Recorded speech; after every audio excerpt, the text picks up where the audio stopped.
gente vai começar agora, tá? Eu sou a Amanda. E eu sou a Laura. E nós somos a Hack Hack. Olá, boa tarde, boa noite. Nós somos a Chococarne Banda. Na ordem da direita pra esquerda ou esquerda pra direita, nós temos o Pedro Guerreiro, Pipe Baquim, Pietro Sartori, Alexandre Luz. Falar sobre esse trabalho que, de antemão, já A quero gente tá falar. viciada, né? Aliás, o nome do álbum, ele surgiu da onde? De alguma maneira, ele fez uma relação, no caso Orelha, e foi muito bad. Nossa, eu não tinha nem pensado nisso. O que a gente pensou antes, não. Do caso e tal. Na verdade, a gente já tem esse nome já tem 1 ano e meio, assim. Eu acho que esse nome surgiu quando eu tava falando com a Lê uma vez.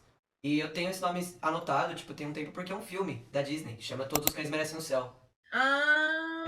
Yes. Massa. E o Joab, da Império, ele chegou a comentar sobre essa relação pra mim. Eu fiquei tipo, nossa, eu nem tinha pensado, tá ligado? A gente viu o nome e eu falei assim, cara, será que tem alguma coisa a ver? Não, até que tem, porque algumas músicas, por exemplo, Glória Linar, que a temática é sobre luto, sabe? Faz sentido, só que a gente não escreveu pro Cachorro Orelha, né? E tanto a capa, a estética, toda a sonoridade eu acho muito solar, comparado também ao primeiro álbum. E aí eu queria saber de vocês se tipo, isso foi intencional ou não. A gente também queria fazer músicas mais felizes, de certa forma. Eu não sei diretamente se feliz é a palavra, mas acho que faz sentido, tipo, esteticamente, visualmente falando, com certeza. Tudo que a gente tá fazendo é de dia, né? Todas as fotos são de dia, o clipe é de dia. Tem essa relação, assim, com o sol e com o céu, né? Que é o nome do disco. A principal referência estética desse álbum foi o Nurture do Porter Robinson. Eu não sou ouvinte, eles são, é mais os dois que são mais ouvintes e tal.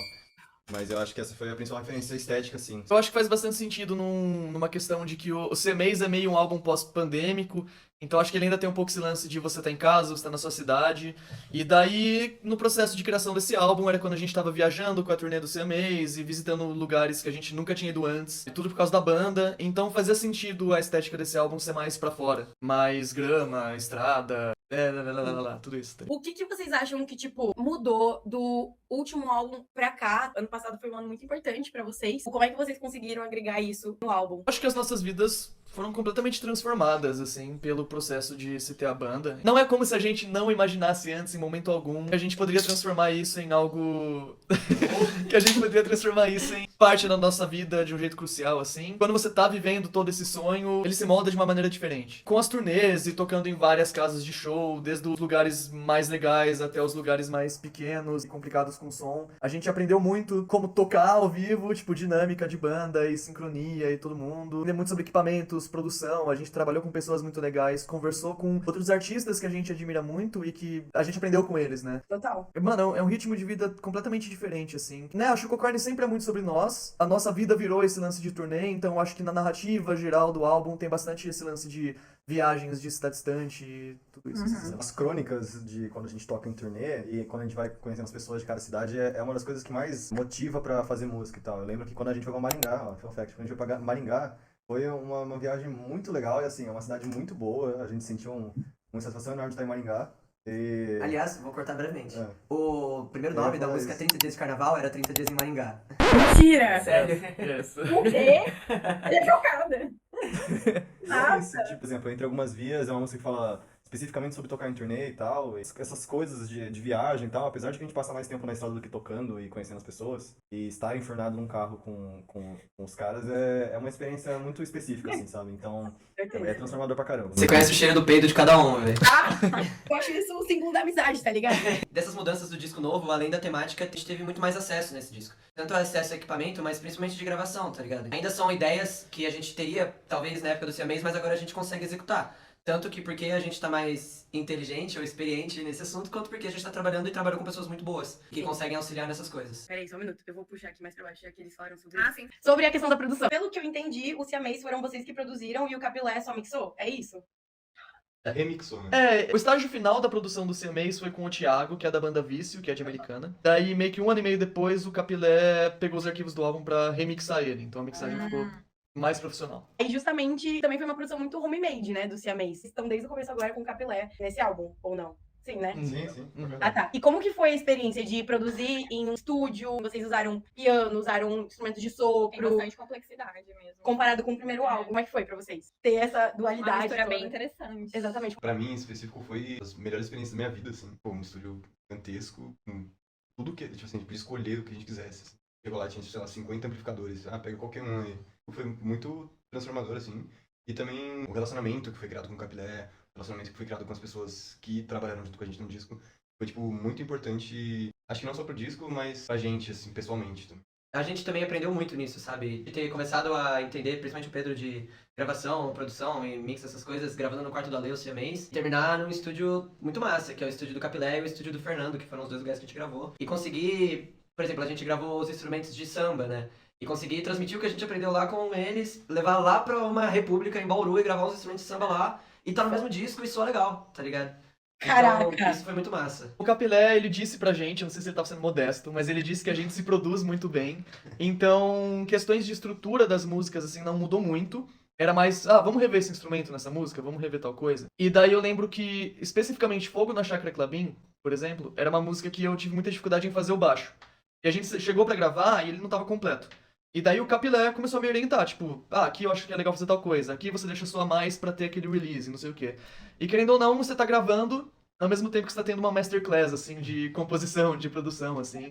E é muito legal, tipo, você super aprende as coisas. E, pô, a gente saiu da gravação lá, o Pedro já tá fazendo coisa nova da Império, com um monte de referência diferente, questão de produção diferente, saber como mixar, como gravar. Aprender a fazer harmonia de voz foi uma coisa que a gente melhorou muito, assim. É bizarro. Olhando em retrospecto, assim, quando a gente pensa em estúdio profissional, a gente achava que era um negócio mitológico, assim. A gente ia chegar lá e ia ser completamente diferente, porque é muito distante, mas olhando assim, é como se o método que a gente fez e que qualquer pessoa pode fazer é a mesma coisa que um estúdio profissional, só que, claro, com a distância de ter equipamentos fodas e tal, e ter uma mente de produtor. No fim, o que parece é que só deixou mais claro que a produção própria, assim, você se autoproduzir, ainda mais quando você não tem dinheiro pra pagar um estúdio profissional, ainda é um caminho muito legal, sabe? Então, se desse, a gente ainda queria mostrar essa mensagem, entendeu? É claro que quando a gente está dentro do contexto de uma gravadora e tal, a gente tem que utilizar os recursos de uma forma que fique mais profissional e tal, e é meio óbvio isso, mas assim, ainda é muito legal a gente trabalhar nas nossas próprias músicas, tanto dentro de composição, de instrumentalização, de composição de arranjos, tipo, de orquestra e tal. Sempre é muito legal produzir junto as suas músicas. Eu lembro que quando a gente chegou para gravar lá no Capilé as prés, não sei, as demos, os guias e tal, a gente chegou com uma planilha, então tava todos os dados de todas as músicas. Era o tracklist, depois tinha o BPM de cada música, tinha o tom, a afinação e tal, e algumas referências. E ele falou que ficou espantado porque ninguém nunca tinha feito isso. E mostra como a gente tava tão ansioso pra gravar no estúdio profissional, sabe? Além de que a experiência também de ficar um tempo em São Paulo, fazendo só coisa da banda e tal, foi muito legal, muito especial, assim. Foi umas melhores épocas, assim, eu diria. E o Ale falou desse bagulho místico, e é muito legal como existe essa transição de ser uma coisa meio mística e tornar-se uma coisa parte da nossa vida, tá ligado? E isso é sensacional. Tipo, hoje quando eu paro e penso no estúdio ainda é uma parada meio mística. Quando você fala pra alguém, gravei com o Capilé de Sugarcane, no estúdio do Fernando, que foi do CPM. E é incrível, é místico, tá ligado? Só que quando você tá lá, nós somos amigos e somos bem-vindos. E eu tô lá bebendo uma cerveja no sofá, cochilando no sofá, mijando no mesmo banheiro que todo mundo, tá ligado? Pensa num cara que dormiu no estúdio, velho. Nossa senhora! Fazia as partes dele e ia mimir no Nossa, sofá. nossa, mas dá um sono, velho. Mas aquele sofá era bom mesmo também. Nossa, cara. Esse E é muito sofá- legal essa transição, tipo, de ser uma coisa meio inalcançável e de repente faz parte da sua vida. E é muito legal. Vocês falaram que vocês chegaram com tudo quase muito pronto. Eu lembro quando vocês tocaram A Vida de Messi aqui, depois eu fui escutar ela, tipo, agora, ela é muito parecida, né? Além da Chácara Klabin, alguma outra música, fizeram alguma mudança drástica ou, tipo, chegou tudo super semelhante e foi que foi. E o processo de composição desse álbum foi meio corrido. Tem no Instagram e na nossa agenda, a gente toca muito e faz muita turnê, porque o nosso produtor é viciado em marcar show, ele tem essa compulsão. E, enfim, a gente tava nesse impasse de fazer show e viver a vida e ser pessoas funcionais e compor música ao mesmo tempo. Então a gente teve alguns impasses em relação à composição desse disco, assim, no fim eu acho que acabou ficando tudo do melhor jeito que dava pra fazer, sabe? A gente meio que fez esse disco em 6 meses de questão de composição, assim. Eu acho que a gente fez A Vida de Mestre, a gente fez o dia 1/1 de 25, a gente fez a demo dessa. Esperança e Ambição, aliás, é a música mais antiga, eu acho que a gente fez ela tipo 2022, assim. Meu então, Deus! a gente meio que tava planejando tudo, mas ainda assim uns tropeços, sabe? Então a gente chegou tudo pronto, mas foi num nível de ansiedade muito absurdo, assim. Mas, por exemplo, eu acho que uma música que melhorou bastante com a produção foi Fogo na Chácara, bem claro, mas também, por exemplo, Seja Gentil, a gente teve bastante problemas de tentar entender a música, porque a início ela era de um jeito, ela acabou ficando confusa e tinha muito tempo vago nessa música e a gente conseguiu achar um jeito que funcionasse. Ainda assim, eu acho que a música não é tão palatável, mas eu gosto muito dela. É isso, a gente tem outra música, por exemplo, Golden Narc, que ela Acho que se a gente tivesse mais tempo, a gente poderia ter feito um negócio mais interessante e tal, apesar de que é uma música que a gente gosta bastante. Depois a primeira e a última, a intro e a outro, produziu bastante. Mano, eu gosto muito de tudo e eu acho que o Capilé foi muito claro em coisas que a gente tava indeciso. Isso talvez foi o principal de ter um produtor. Porque tinham coisas que a gente tava indeciso e ele sabia qual decisão tomar. Isso foi o mais legal. Do que você perguntou se houve muita mudança na produção, eu acho que houve mínimas, assim. O que mais a gente teve foram ajustes. As demos estão muito parecidas com a versão final. Só muda uma questão de mixagem e de qualidade de gravação. Aham. Mas estão bem parecidas mesmo, de verdade. Algumas coisas Diferente. que mudaram também foi a entonação de palavras, por exemplo. O Capilé, o produtor, ele tem muita essa questão de Que é um zódia. que as coisas precisam ser entendíveis. Então a gente Aham. tinha frases que a gente falava que ficava legal metricamente, só que daí não ficava entendível. Aí ele meio que coagia a gente a mudar e fazer de um jeito mais inteligível. A gente mudava a sílaba forte da palavra pra uma sílaba que seria errada, né? A acentuação tem outra sílaba. E daí ele ficava tipo, não, mas não é assim que fala, você tem que cantar desse jeito. E daí mudou um pouquinho das letras e coisa assim, tipo coisa mínima, mas pra encaixar, o sentido das frases Ajustes continuou o mesmo. gerais, assim. Pra vocês terem noção, a gente chegou acho que em julho ou em agosto e a gente tinha no máximo 4 músicas desse álbum prontas. Meu Deus. E daí o resto já tinha as demos assim básicas, que eram mais tipo a ideia de verso e refrão e daí lupava. Aham. E daí a gente foi lapidando até chegar em novembro, que foi quando a gente gravou os instrumentais, né? Final de novembro. É, final de novembro. É bem isso que o Pipo falou, tipo. Já tinha um pouco da noção que o produtor ele fazia muitas escolhas, mas, tipo, o Capilé provou que é isso. Produção é realmente fazer escolhas e, tipo assim, e não dar outra escolha pro artista. É chegar lá e o artista ele tá indeciso, ele vai te dar uma resposta muito fácil, assim. Uhum. Como se fosse um psicólogo, assim. É O verdade. papel do produtor. É verdade. Total. O Capilé foi sempre muito gente boa, muito assertivo. E a gente também contou com a ajuda do Gabriel Zander, o Bill. Ele deu várias ideias pra voz, assim, algumas ideias de produção, tipo, essa caixa tem que ter um reverb específico, tá ligado? Ele tava lá também. Foi um prazer trabalhar com eles, assim, em todos os momentos. O Fernando, Del Rocha, o Vini da Budang tava... Ah, beleza. Não, mano, foi super legal e todos muito queridos e muito amigáveis. O resultado final só melhorou muito por conta de todos eles, tá ligado? Aliás, assim, perdão se a gente estivesse estendendo, né? Que a gente gosta muito Não, dessa pode parte. falar. Uma das preocupações iniciais, quando a gente pensou em fazer com um produtor que não é a gente, produtor externo, era se a linguagem ia ser bem entendida, né? Porque a gente tem essa questão que a Chocorner, eu sinto que ela não é uma banda... Boa. Tipo assim, que seja palatável, assim, sabe? Eu acho que ela tem que demorar um pouquinho pra você entender, às vezes por motivos bons, motivos ruins, mas enfim. A gente sentiu que com o Capilé, apesar de ele ser muito do hardcore, né? Que ele sempre viu, se você ouvir Sugarcane, é sempre muito hardcore melódico. Mesmo assim, ele conseguiu, ele se esforçou, ele viu bastante todas as referências e foi bem legal porque ele captou bastante a essência e a gente não sentiu que ficou destoante do que a gente tava imaginando, sabe? Então isso é um prazer muito legal de estar trabalhando com alguém que entende mesmo disso. Vocês acham que ele tá mais pra James Ford ou pra Rick Rubin? Ou nenhum dos dois? Pra mim, nenhum dos dois. Ele é muito Steve Albini. Eu acho muito. Acho que faz sentido. Eu sei quem é e eu concordo. Entre os dois, acho que é mais Rick Rubin, mas o Rick Rubin é muito... Ele é muito perfeccionista. Ai, tipo, Esotérico. esotérico, tipo, não, cara, confia na sua intuição, sei lá. Capilé, ele tem essa visão muito profissional, assim, muito... Acho que pop num sentido indústria, saca? Sim. Nas coisas que a gente ficava confuso, tipo, pô, essa parte que tá compreensível? Você acha que essa parte aqui vai ferrar as pessoas escutarem essa música ou não? Ele dava muita opinião sobre isso também. Agora vamos entrar na vida de Messi. O clipe tá, tipo assim, muito, muito Parabéns, foda. Pietro, pela Nossa, direção. ô, sério, Obrigado. sensacional. E ele tá muito solar, como a Laura já havia citado. Ele também tem uma jogada de câmeras, distorções, colagens, deixou o clipe ainda mais interessante, se comunica mais ainda com a letra, né? Que combina ali uma metalinguagem com futebol, tem uma mistura de poder, religião, uma crítica social, quase que de uma forma confessional, eu senti, assim. E aí eu queria saber de onde veio essa inspiração, né? Pro clipe, pra música, enfim.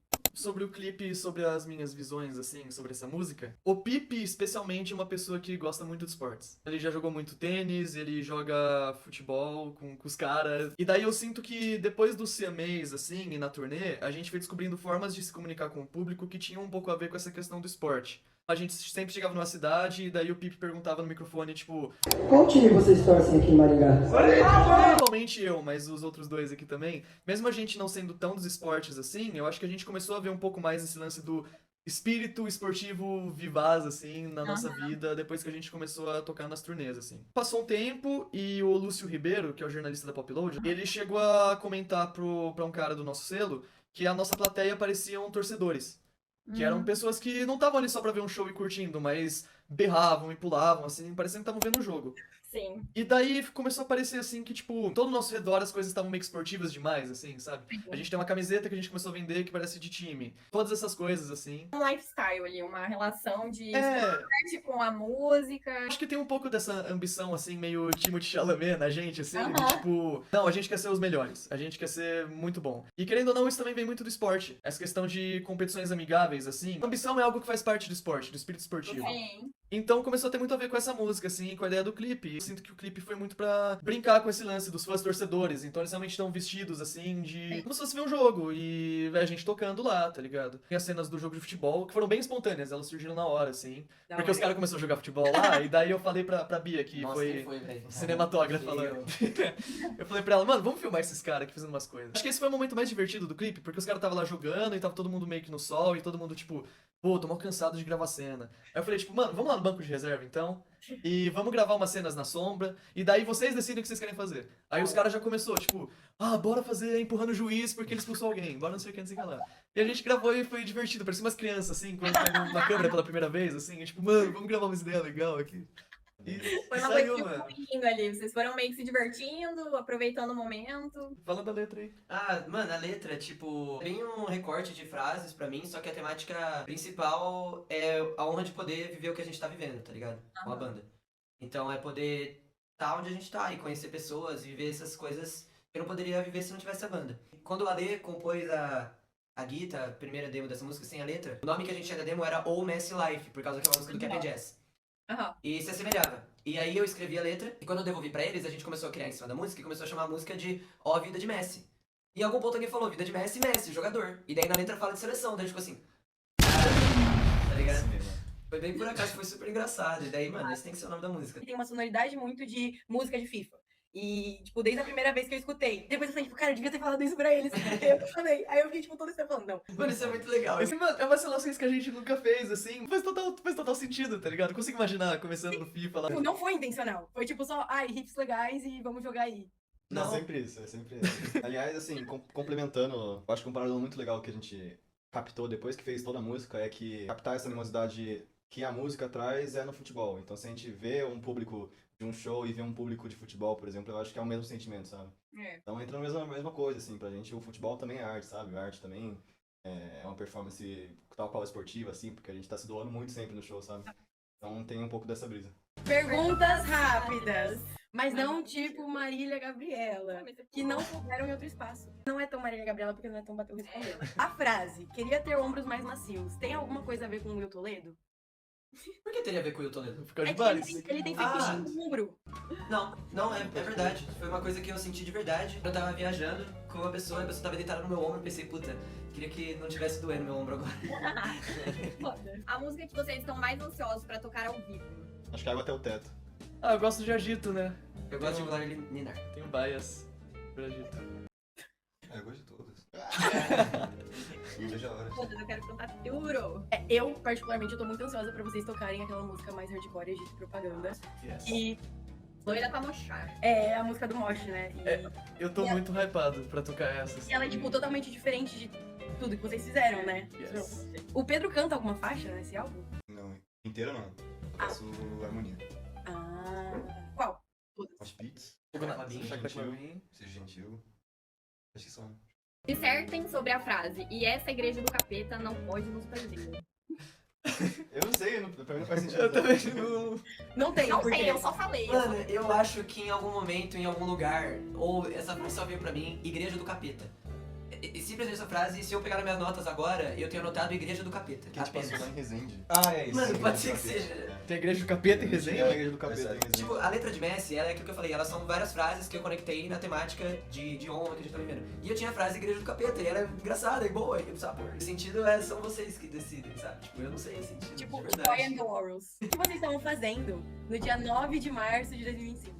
Vocês lembram? 9 de março. Um ano exatamente antes do disco lançar? Nossa, não sei. Foi quando. A gente tocou em Maringá quando? Foi isso? Deixa eu ver a agenda da banda. Oi, véi! Tá Foi, zoando! Caramba! A gente tocou em 9 de março em Maringá? Sim. Ah, que legal, Que legal. Será que isso tem alguma coisa a ver? Não, Legal. foi por isso que a gente escolheu a data de lançar o disco. Claro, né? Aliás, a gente vai tocar em Maringá de novo, no Tribus, grande Tribus. Não fechou. Não fechou. Não fechou, velho. Ah, Foi a só gente pra ficou dar um muito feliz que charme. não fechou. De referências com vocês. A gente vai falar aqui os nomes e aí vocês colocam aí, tipo, o que vocês acham que seria em primeiro e o que vocês acham que seria em último. Só que aí, twist vocês não sabem qual é o próximo, entendeu? Ah, que nem o TikTok, os filtros lá. Que tem. Ref. Tá? Então, sim. Tá. Capim Jazz. 5, Sim. Alex G. E 8. 3. Não, isso é até... É até 5, né? É 3. Los Hermanos. 2. Um? Pode ser 1. Turnstile. 4. 6. Último. 6. 4. Forfã. Nossa. Eu nunca ouvi, por É. Primeiríssima. Primeiro. Let's go! Coisas que a gente foi pegando umas raps e eu falava, tipo, nossa, isso aqui tá igualzinho isso aqui. Muito legal que parece Forfã, porque eu acho que a gente realmente nunca ouviu Forfã. Tipo, eu nunca ouvi. Sério mesmo? De verdade. Sério? Nossa, tem muito, gente. Acho que é mais do Capilé. Tem mais alguma outra banda? É, tipo, as principais referências de vocês dos álbuns.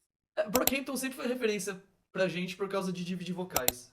Então acho que em algumas músicas, questão de estrutura, de saber quando entra outra voz e não sei o que, como encaixar. Eu acho que Água Até o Teto é meio Brockhampton, assim. E Porter Robinson, uma estética mais eletrônica do disco, assim. Eu acho que o último disco do Porter Robinson tem bastante a ver, que é o Smile. É bem parecido porque é um disco meio indie rock, assim. Indie rock. Nas turnês a gente sempre ficava viciado em umas músicas, e eu acho que na maioria das vezes eram músicas PR. Tipo, teve uma época que a gente ficou muito viciado em Lucro do Baiana System. Ah, eu amo. E, tipo, eu não sei se tem a ver no resultado final do disco, assim, mas a gente tava muito nessa pira, assim. Música do Chico Sainz também. Os posts em overdrive. Nossa, agora que vocês falaram, fez assim, tipo, faz sentido. Faz muito sentido. Nossa, eu, tipo, Nem tchum. não. Falando sobre Los Hermanos, tipo, acho que isso é uma homenagem a eles, esse álbum, assim, sabe? Principalmente o primeiro álbum, tipo, essa parte mais pegada, sabe? Mais rock and roll. E também meio melódica, as partes de samba, que aí vocês falaram que teve uma bateria, sabe? Tipo, E é uma referência muito direta, não tinha uma parte que a gente meio copiou deles pra gente É, a gente propaganda. Parte de propaganda que nós teve que mudar porque era igual com a música. É, pirro. E que, tipo, lá no Speed Flow, ou sei lá, monólogo no final de propaganda, tem uma hora que entra um sax, Trompete. um trompete, que antes fazia uma melodia idêntica a Pierrot. E daí o Pedro mudou, porque ia ficar meio... vai que, né? Eu acho que Los Hermanos é uma grande inspiração porque a gente pensa muito em como fazer algo diferente, mas para além disso, eu acho que a gente pensa muito também em como fazer algo brasileiro, sabe? Tipo, querendo ou não, os CMAs, as referências eram muito externas, né? Midwest Emo e os bagulho. E daí acho que quando a gente vem nesse álbum, a gente quer tentar emplacar mais uma sonoridade brasileira, assim. Acho que nos termos que a gente usa em letras, em sonoridade. Então acho que Los Hermanos foi uma banda que conseguiu fazer isso muito bem, né, nos anos 2000. Muito ritmo brasileiro ali dentro, muita riqueza cultural brasileira no que é indie rock. Referência de ambição sonora pra banda.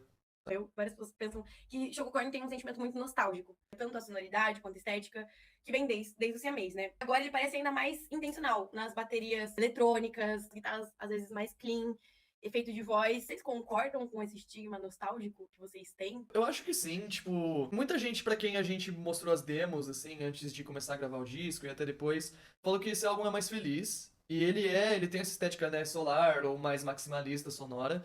Mas pra mim ele não é feliz, ele é meio ou melancólico ou nostálgico, realmente. Então é o tipo de felicidade que você chora, sei lá, tipo um Little Miss Sunshine, assim, da vida, sabe?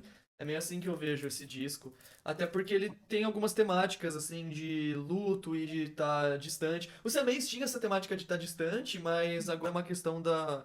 Não é que alguém está distante da gente, é que a gente está distante de todo mundo, tá ligado? E toda a nossa música, tanto no CMAs quanto agora, reflete um pouco esses sentimentos, assim, de saudade, de estar vivendo algo muito legal, mas sentir falta de alguma coisa. Então eu acho que, querendo ou não, um dos temas desse álbum também é nostalgia, assim. É sentir que tá muito da hora agora, mas parece que as coisas já foram um pouco mais simples, sabe? O que esperar de Todos os Cães Merecem o Céu? Resenha pura. Maluquice, doideira. E do show? Ah, também. Resenha pura, maluquice, doideira. A gente tá fazendo um show muito mais preparado, assim, porque a gente tá usando outras técnicas. Um sistema chamado Virtual Sound, que é quando a gente coloca sons... Quando a gente hackeia o Pix de todo mundo que tá na casa de show pra mandar dinheiro Não, esse a gente diretamente já- pra nossa conta. A gente tá usando sons externos pra complementar um pouco do que a gente toca e tal, e tá muito legal, tá muito interessante, porque a gente coloca mais muita coisa digital do que antes a gente tinha. E agora a gente também tá com um sintetizador. O Pipo tá tocando sintetizador nos ensaios. Que massa. Então ele tá alternando entre a guitarra e o sintetizador, e tá assim, tá muito legal, e a gente espera que seja muito mais legal de transmitir as músicas, fiquem mais fidedignas, assim, sabe? Ó, eu acho que é o ponto principal. Além de que a gente tá trabalhando com luz também, com algumas questões de cenário, que a gente tá bem animado. O show que a gente vai fazer na Casa Rocambole, vai ser o show de estreia, a gente tá pensando assim, ó, superprodução e tal, mas a gente quer também que a gente leve esse show muito bem produzido pra outras cidades também, sabe? Principalmente Maringá. Esperamos vocês aqui, muito ansiosas. A gente espera vocês em São Paulo também, pô. A gente queria muito ir, né? É, Massa, muito incrível. Eu tô tendo um contato aqui com vocês agora. Tipo, a Laura já trocou uma ideia com vocês. A gente se sente muito privilegiada de estar trocando uma ideia. Assim. A gente realmente admira pra caralho o trabalho de vocês. Quero saber quais foram as preferidas de vocês. Primeiro que eu amo A Vida de Messi. Já tá aí rodando há um tempo, mas eu curto muito. Eu gosto da 4. Qual que é a 4 mesmo? palavra de amigo. Vai Palavra sair de Amigo. E Seja Gentil. Eu tô muito animada pra ver essa. de propaganda, porque eu acho que é a música mais diferente do que vocês já fizeram. É Esperança e Ambição também. Eu acho que, tipo assim, ela é meio catártica, então eu acho que, tipo, vai ser aquela música que vai ficar, tipo, um álbum muito redondinho. Ele tá com uma complexidade musical, assim, muito foda. Tipo, muito interessante, muito convidativa. Você escuta uma faixa e você já quer escutar outra. Exatamente. A última música e a primeira, elas se combinam muito. Achei uma coisa meio Charlie XX em Brat, sabe? É um tipo de conversa que a gente meio que teve ali. Muito, tipo, musiquinhas irmãs. Eu achei muito da hora. O salto musical que vocês tiveram, justamente também com essa ajuda na produção, é visível, sabe? E aí vocês querem falar mais alguma coisa? Eu quero falar que eu sou muito fã da Hack Hack, velho.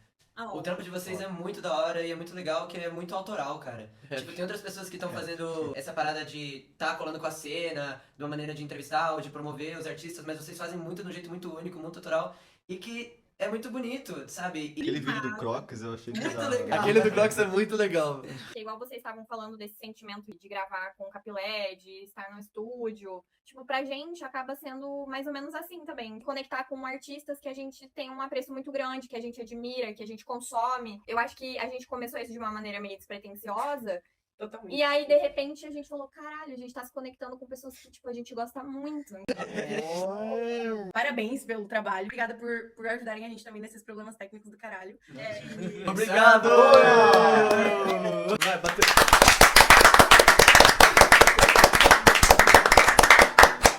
Juntem, eu vou fazer uma foto. Ah, é verdade. 1, 2, 3 e... Thank you so much. Thank you so much, guys. Tchau, Arigatou tchau. gozaimasu.